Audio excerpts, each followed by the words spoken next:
오늘 저희가 본 마태복음서 5장 33절, 34절을 다시 이렇게 보면 이렇게 기록되어 있습니다. 옛사람들에게 말하기를 너는 거짓 맹세를 하지 말아야 하고 내가 맹세한 것은 그대로 주님께 지켜야 한다는 것을 너희는 또한 들었다. 그러나 나는 너희에게 말한다. 아예 맹세하지 말아라. 하늘을 두고도 맹세하지 말아라. 그것은 하나님의 보좌이기 때문이다. 이렇게 예수님이 말씀하셨어요.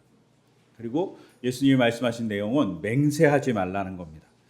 근데 여기서 예수님은 맹세하지 말라는 이야기를 하면서 구약을 인용해요. 어떻게 인용하냐면 구약에서는 너는 거짓 맹세를 하지 말고 내가 맹세한 것은 지켜라 이렇게 주님께서 말하였다라는 것을 인용해요. 이 말씀은 아마도 레위기 19장 21절, 그다음에 신명기 23장 21절, 그리고 오늘 읽었던 민수기 30장 2절의 본문을 인용한 것이라고 생각되고 있어요. 그래서 이렇게 우리가 관주 성경이라는 게 있잖아요. 그럼 관주 성경이라는 걸 보면 마태복음 5장 33절, 34절 밑에 요 세 구절이 이렇게 쓰여 있어요. 예수님이 이 말씀을 인용한 겁니다. 근데 문제는 예수님이 이 말씀을 거부해요. 구약의 말씀을 이제는 필요 없다고 얘기하는 듯한 느낌이 드는 거예요. 이제는 맹세를 하지 말라는 거예요. 당황스럽죠? 왜 맹세를 하지 말라고 그러실까? 갑자기. 근데 생각해 보면 우리가 신앙생활을 하면서 맹세할 때가 가끔 있잖아요. 없으세요? 있잖아요. 가끔 있어요. 그리고 정말 간절한 소망이 있으면 하나님 제가 열심히 교회 생활하겠습니다. 이거 들어주세요. 이렇게 한 적 있으실 분도 계실 거잖아요. 혹은 하나님 제가 어떤 분들은 성경금을 얼마큼 하겠습니다. 하나님 꼭 들어주세요. 이렇게 하시는 분도 계셨고, 아니면 조금 더 마음이 좀 크고 포부가 크신 분은 제가 교회를 건축하겠습니다. 뭐 이렇게 들어주세요. 이렇게 얘기하셨던 분도 있어요. 그러면서 서원하는 거죠. 제가 어떻게 하겠습니다. 뭐 하겠습니다. 그러니 들어주세요. 이렇게 얘기하는 겁니다. 그리고 가끔 주변에 가끔 보실 수 있는데 저는 많이 봤어요. 개인적으로는 정말 많이 봤는데 부모님들이 서원을 하는 겁니다. 제가 아이를 낳으면 이 아이를 목회자 만들겠습니다. 이렇게 하시는 분들이 꼭 계셔요. 근데 아이가 태어나잖아요. 그러면 아이한테 계속 이렇게 얘기해요. 내가 기도해서 너를 낳았단다. 너는 목회자가 돼야 돼. 아이를 계속 끊임없이 세뇌시키는 거예요. 근데 심지어 뭐라고 얘기해요? 교회에서 간증 집회가 있으면 간증 집회 가갖고 제가 아이를 못 낳는데요. 하나님께 기도해갖고 아이를 낳게 됐어요.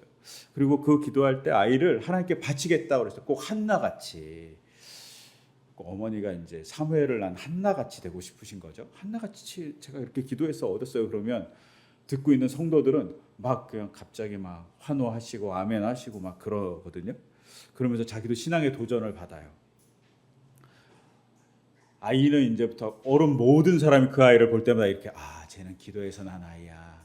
그리고 쟤는 목회자가 될 아이야. 뭐 이렇게 이제 어른들도 다 그렇게 생각하는 거죠. 아이는 전혀 그러지 않을 수 있어요. 제가 많이 봤어요. 많이 봤거든요. 제 신학교를 갔잖아요. 신학교에 갔는데 한 반 정도는 우리 어머니가 나를 서원해서 낳았어 이렇게 얘기한 친구가 정말 많아요. 문제는 이 아이들이 이제 점점 목사가 돼야 되는 길에 들어설 때 갈등하기 시작하는 거예요. 내가 정말 이 길을 가야 되나? 이게 내가 원하는 길인가? 이렇게 갈등하게 돼요. 이런 갈등을 하던 구약의 인물도 있어요. 저는 구약의 인물이 갈등한 대표적인 인물이 삼손이라고 생각해요. 삼손이 분명 기도해서 낳았습니다.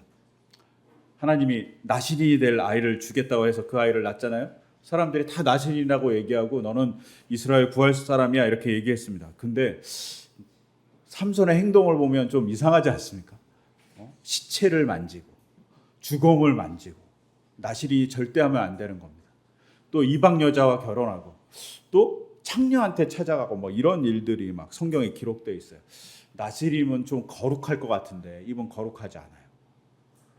약간 저의 개인적으로 삐딱하게 생각하면 삼손은 되게 반항기 있는 청소년이었다 이렇게 생각이 들어요. 이런 괴리가 있잖아요. 근데 서원을 하는 것을 통해서 뭔가가 이루어지는 일들을 우리는 성경이든 삶이든 종종 봅니다. 또 대표적인 사람이 또 있어요. 루터입니다. 루터가 이렇게 법대를 다니고 있었어요. 그러다가 1505년 7월 2일 날 이렇게 여름 방학을 맞이하고 집에 갔다가 다시 학교로 돌아가는 길에 갑자기 하늘에서 천둥 번개가 친 거죠. 그리고 나무가 하나 불타게 됩니다. 자기 옆에 있는 나무가. 그자 너무 무서운 거예요. 루터가 그래갖고 거기서 기도합니다. 살려달라고. 자기가 번개 맞을까 봐. 그리고 이렇게 얘기하죠. 제가 수도사가 되겠습니다. 그랬더니 정말 번개는 안 치고 살아났어요. 그리고 진짜 루터는 법대를 때려치고 수도사가 됩니다.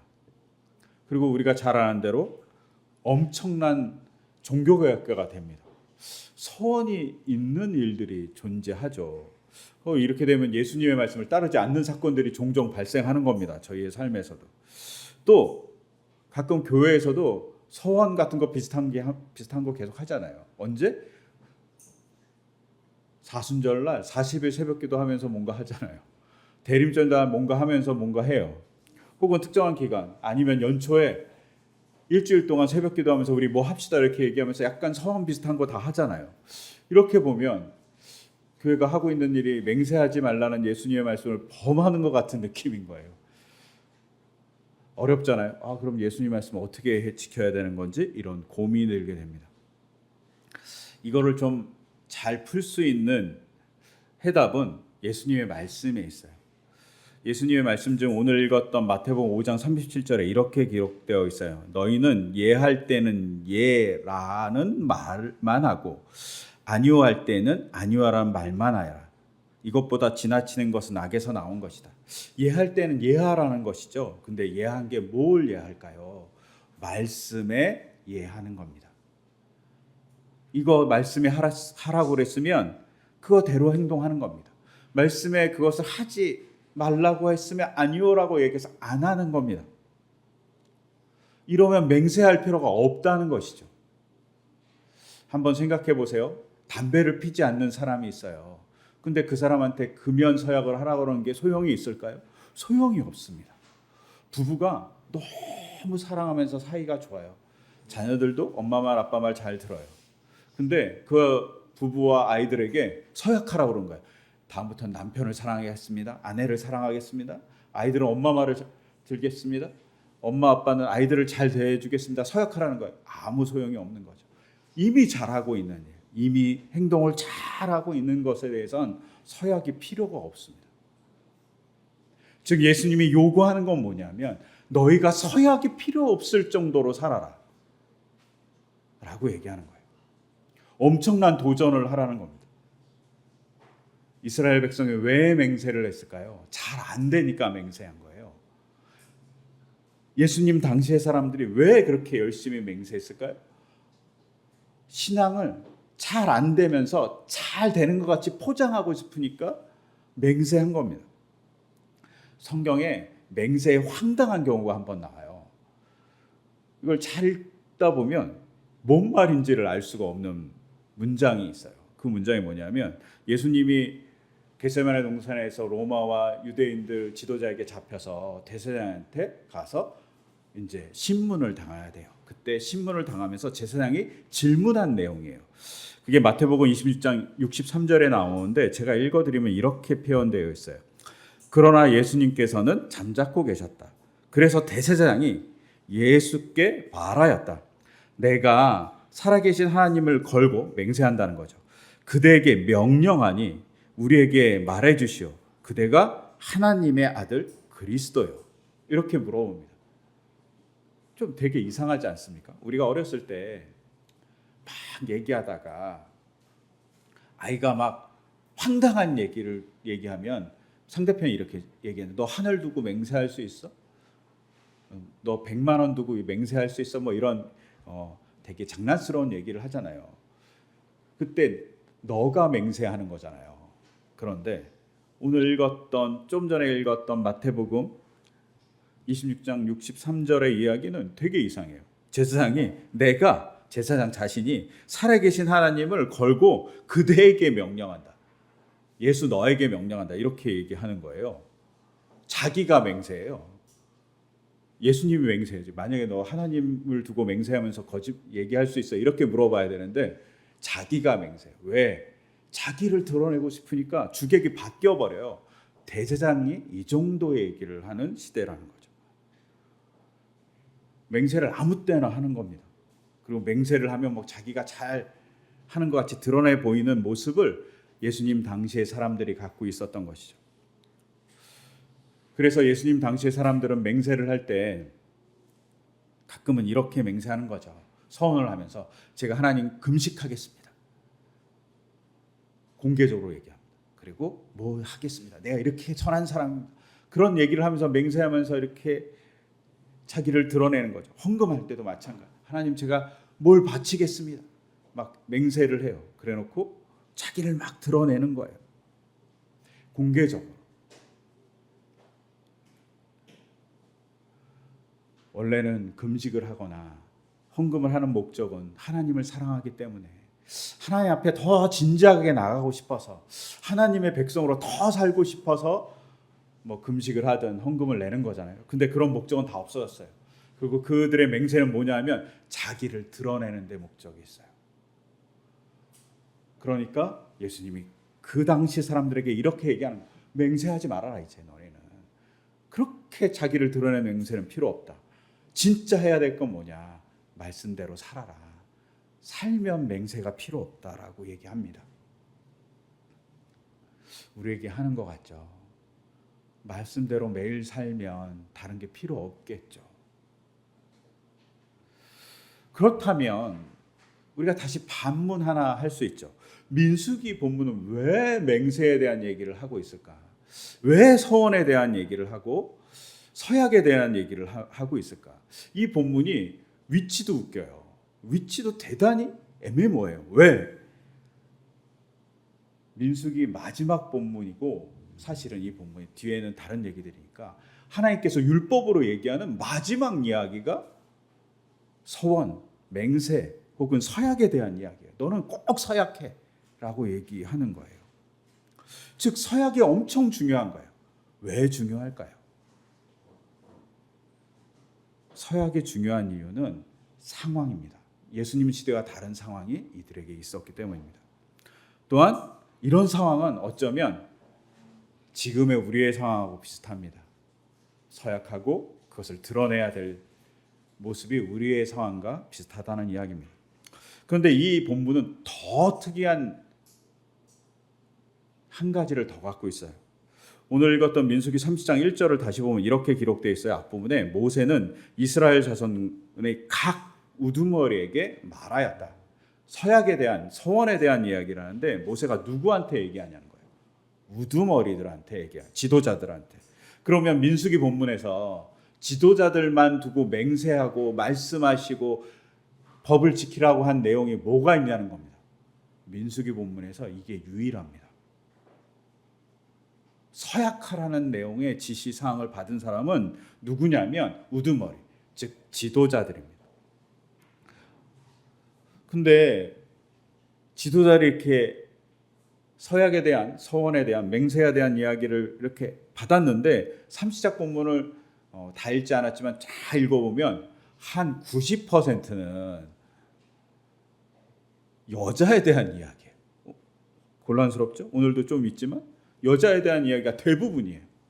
왜 이럴까?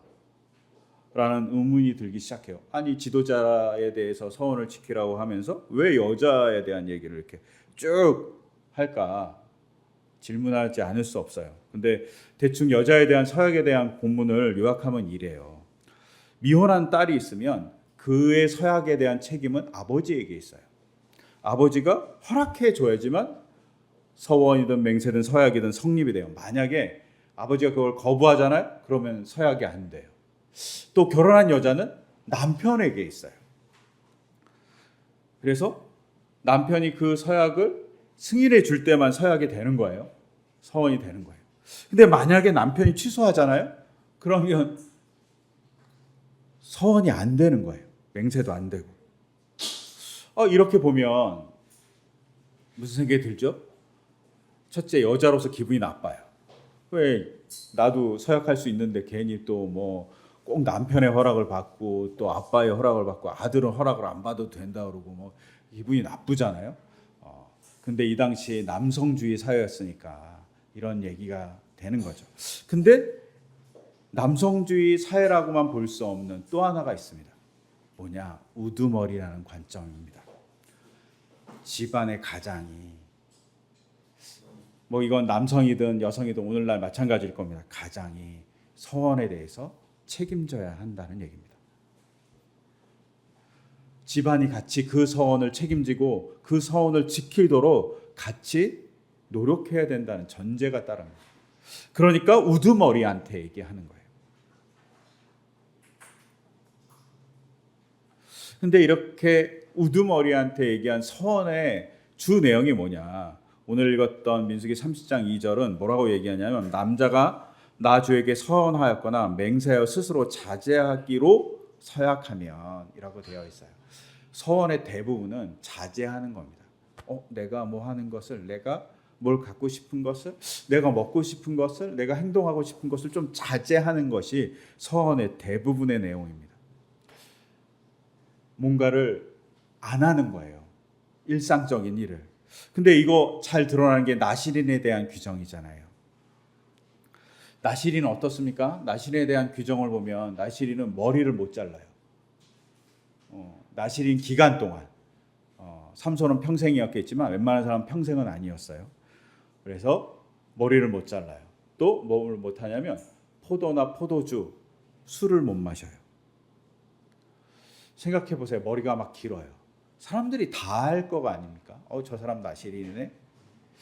밥을 먹는데 같이 술을 마셔요. 보통 이스라엘 사람들은 물이 나쁘니까 포도주를 희석해서 먹었어요. 그러니까 포도주를 먹는 일이 흔한 일이었던 거죠. 그러니까 포도주를 먹는데 나는 안 먹어. 너무 표신하잖아요. 이 표신하는 일을 하는 겁니다. 뭔가를 안 함으로 인해서 내가 하나님께 서원한 사람입니다 라고 표시내는 거죠. 뭔가를 절제해서. 그리고 그들이 해야 될 일이 뭡니까? 뭔가를 절제해서 해야 되는 일은 하나님의 영광을 드러내는 겁니다. 하나님의 역사를 드러내는 도구로 사용되는 겁니다. 이것을 잘 볼 수 있는 것이 우리가 오늘 읽지는 않았지만 뒤에 나오는 민수기 32장의 내용입니다. 민수기 32장에 므낫세 지파, 갓 지파, 그리고 르우벤 지파, 이 세 지파가 갑자기 자기들은 가나안 땅에 안 들어가겠다고 얘기합니다. 우리는 요단 동편에 머물게요. 이렇게 얘기합니다. 난리가 납니다. 왜냐하면 40년 전에 정탐꾼들이 가나안 땅을 돌아왔다가 불평한 사건 때문에 1년이면 가나안 땅에 들어갈 걸 40년 동안 광야를 헤맸거든요. 이 기억이 있는 겁니다. 그러니까 난리가 나는 거죠. 이렇게 난리가 나니까 이스라엘 사람들이 막 불안하기 시작합니다. 그때 르우벤, 갓, 므낫세 반지파의 우두머리들이 뭐라고 얘기하냐? 우리가 여기 살 거긴 하지만 가나안 정착을 하는데 도와주겠습니다. 우리가 가장 먼저 선봉에 서겠습니다 라고 얘기합니다. 민수기 32장 17절부터 18절을 읽어보면 이렇게 기록되어 있어요. 이 땅의 원주민들도 있고 하니 우리에게 딸린 어린 것들이 안전하게 머물 수 있도록 성을 단단하게 쌓은 다음에 모두가 무장을 하고 이스라엘 자손의 선발대가 되어 그들이 가야 할 곳까지 그들을 이끌고 가겠습니다. 이스라엘 자손이 각자가 받은 목의 토지, 재산을 차지하기 전까지는 우리가 집으로 돌아오지 않겠습니다 라고 서원해요. 서약하는 거예요. 한번 생각해 보세요. 이스라엘 사람들이 요단 동편에 머물어요. 지금의 이제 요르단이에요. 거기에 머무는데 자기의 아내와 자기의 어린 자녀만 두고 자기들 남자들은 다 나와서 요단강을 넘어가고 전쟁하러 가야 돼요. 1년이 걸릴지 2년이 걸릴지 몇 년이 걸릴지 알 수 없는 일에 자기들이 동참해야 돼요. 근데 그렇게 가려고 하니까 걱정이 되니까 뭐라고 얘기하냐면 우리 아내와 자녀가 살 수 있는 성을 좀 쌓고 가겠습니다. 그래서 성을 쌓는 것 같아요. 근데 그 성이 완벽할까요? 튼튼할까요? 요새가 확실할까요? 그러지 않았을 겁니다. 그 땅의 원주민들이 공포스러웠을 겁니다. 그럼에도 불구하고 대충의 성을 만들고 정말 여호수아서를 읽어보면 이들이 요단강을 건너서 싸우는 자가 됩니다. 그리고 땅을 분배 다 끝났을 때 이들이 진짜 돌아와요. 서원을 지킨 거죠. 그럼 이렇게 서원을 지키는 일들이 왜 필요하냐? 이스라엘 백성이 이 당시 말씀을 받기를 처음이었기 때문입니다. 이스라엘 백성이 이제는 말씀대로 가나안 땅에서 들어가는 것을 시도해야 될 첫 순간들이기 때문입니다. 그때 필요한 사람이 있죠. 누가? 말씀을 지키는 지도자들이 필요합니다. 말씀을 지키기 위해서 자기 걸 좀 절제하는 사람들이 필요했던 거죠. 이거를 어떤 분이 거룩한 서원, 거룩한 서약, 거룩한 맹세라고 얘기하더라고요. 하나님을 향한 서원이 거룩하죠. 그런 서원을 한 겁니다. 지도자들이. 그러니까 변화가 일어납니다. 가나안 땅에 들어갈 수 있었던 거죠. 40년 전엔 그 서약을 제대로 못해서 40년 광야를 헤매게 했습니다. 지도자들이. 그런데 40년 후의 사람들, 지도자들은 하나님의 말씀에 따라서 그 서원을 가지고 따라가겠다라고 생각했던 사람들이 존재했던 거죠. 그러니까 가나안 땅에 들어갈 수 있고 가나안 땅에 저는 정착할 수 있다고 생각합니다. 이런 예는 성경에 몇 번 나옵니다. 제가 개인적으로는 좋아하는 성경책이 느헤미야서입니다. 느헤미야라는 사람에 대한 이야기가 쭉 나와 있는데 느헤미야서 1장을 보면 이스라엘 백성이 주전 587년 혹은 6년에 바벨론에 의해서 망합니다. 그리고 이 사람들이 포로로 끌려가요. 그래 바벨론에 가서 포로로 살아요. 얼마나 거리가 머냐면 1600km 정도 돼요. 엄청 먼 거리를 끌려간 거죠. 여기서 부산까지 가는 거에 4배 정도 거리를 끌려간 거예요. 그래서 그 사람들이 거기서 정착하면서 삽니다. 지금으로 생각하면 이민 간 거랑 비슷해요. 강제 이민을 당한 거예요. 근데 강제 이민을 당해갖고 거기 가서 정착해서 잘 살아요. 그리고 느헤미야는 한 4대 정도 지난 시대예요. 한 140년이 지났어요.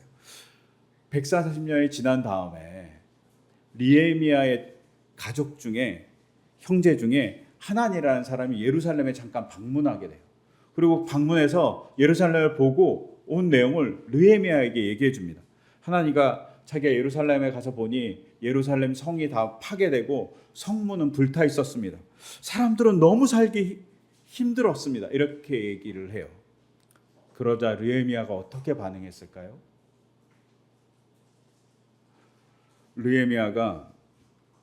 느헤미야에서 1장 4절에 보면 하나니에게 그 얘기를 딱 듣고 나서 이렇게 얘기합니다. 이 말을 듣고 나는 주저앉아서 울었다.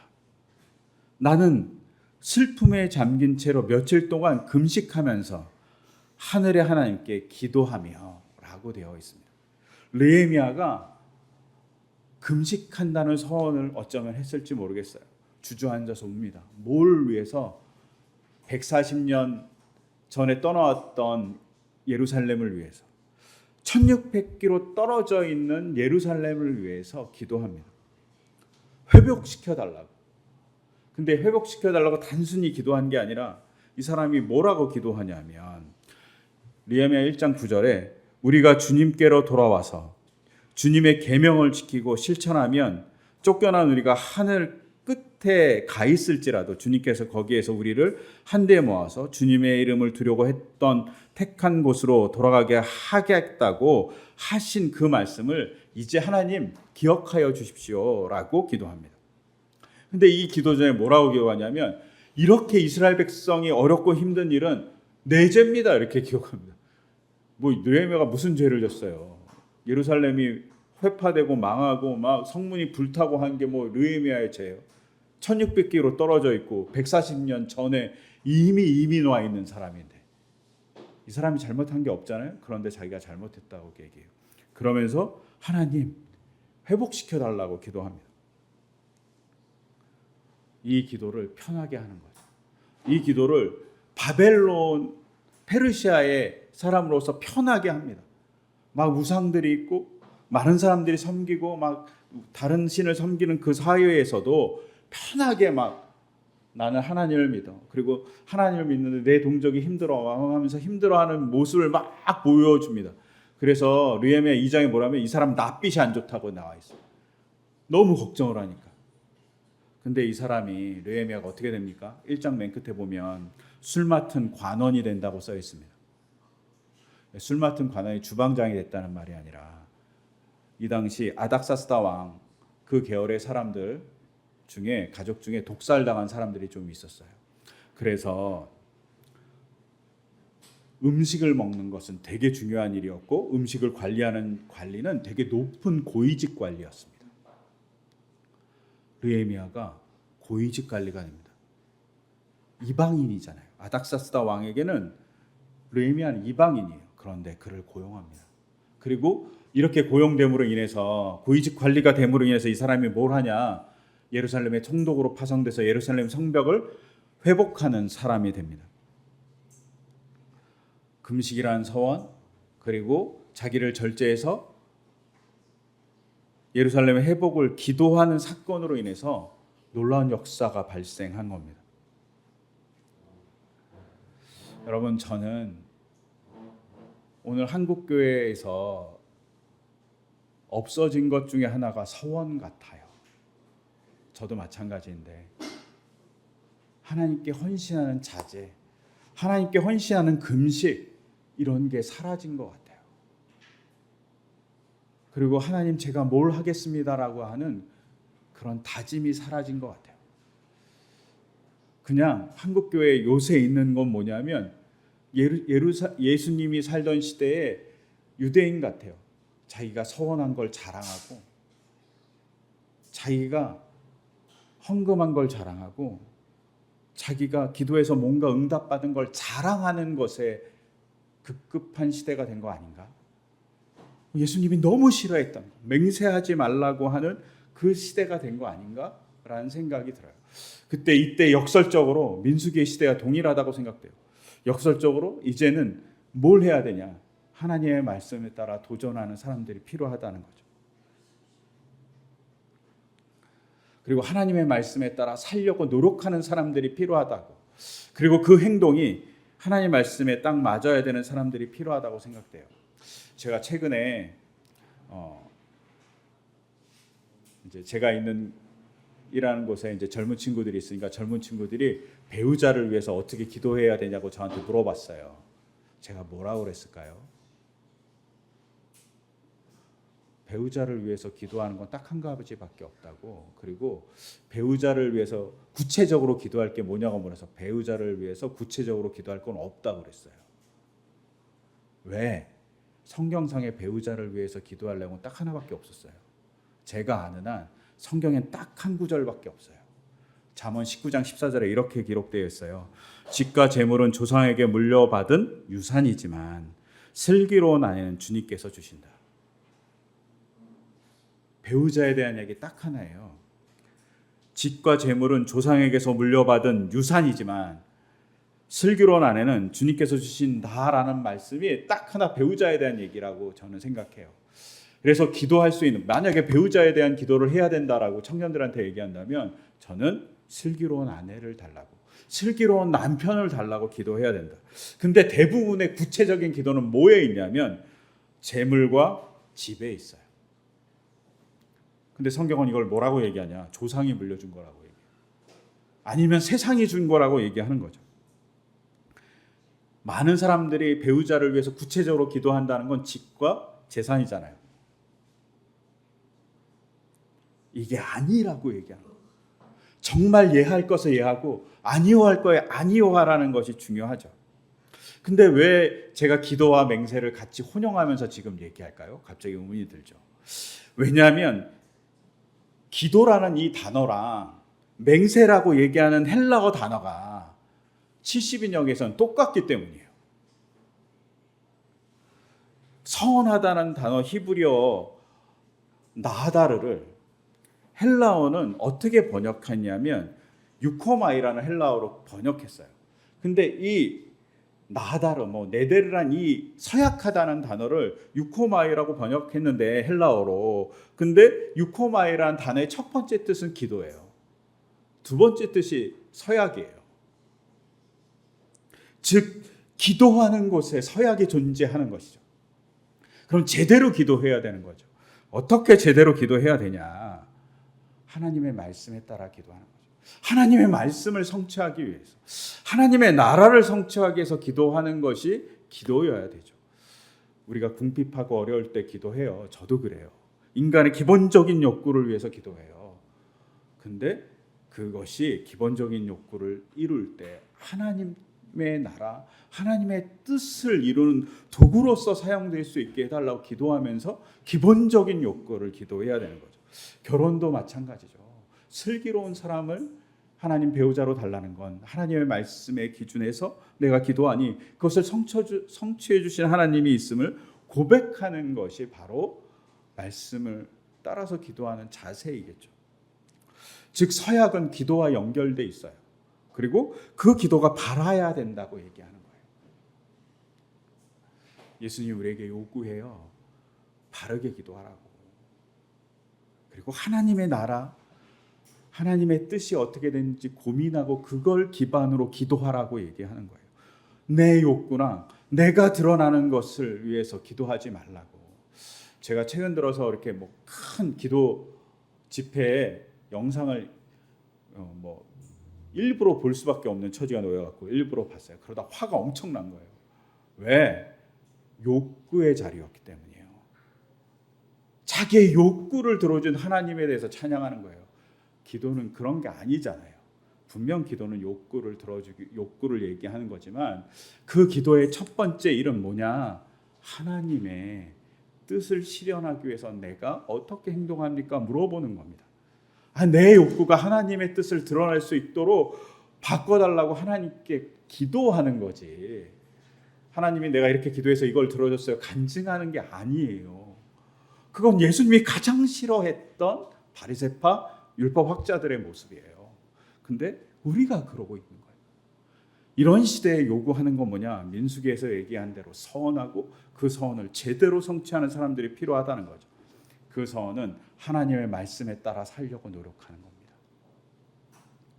하나님의 기준에 따라서 내가 어떻게 소비해야 되는지, 내가 어떻게 일을 해야 되는지, 내가 어떻게 가족을 대해야 되는지, 내 시간을 어떻게 사용해야 되는지 생각하는 사람의 기도, 그리고 그 자세에서 서원하는 내용이 바른 거라고 얘기하는 겁니다.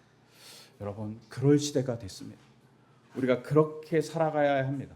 그래서 저는 일상생활에서 옛날에는 안 그랬는데 요새는 제가 목사라는 걸 되게 많이 밝히고 살아요.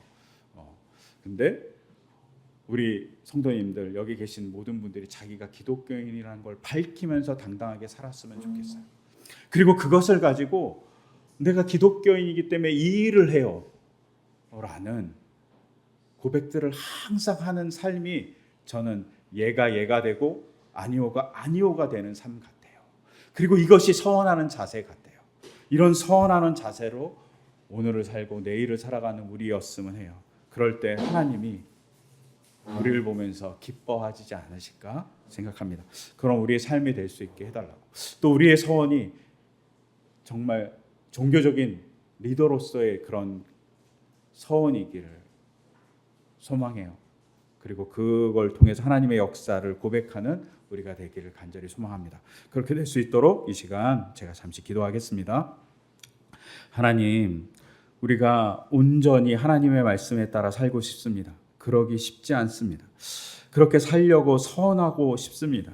그리고 그렇게 도전할 때 하나님 우리의 길을 인도해 주시고, 이스라엘 백성이 하나님의 말씀에 따라 살려고 서원했을 때 놀라운 역사를 느헤미야나 루벤 자손과 갓과 므낫세 반지파에게 보여주셨듯이 하나님, 우리도 하나님의 말씀에 따라 도전하고 그 말씀대로 소비하고 시간을 보내는 자가 되어서 하나님의 역사를 드러내는 도구가 될 수 있도록 인도하여 주시옵소서. 이 모든 것 주 예수 그리스도의 이름으로 기도드립니다.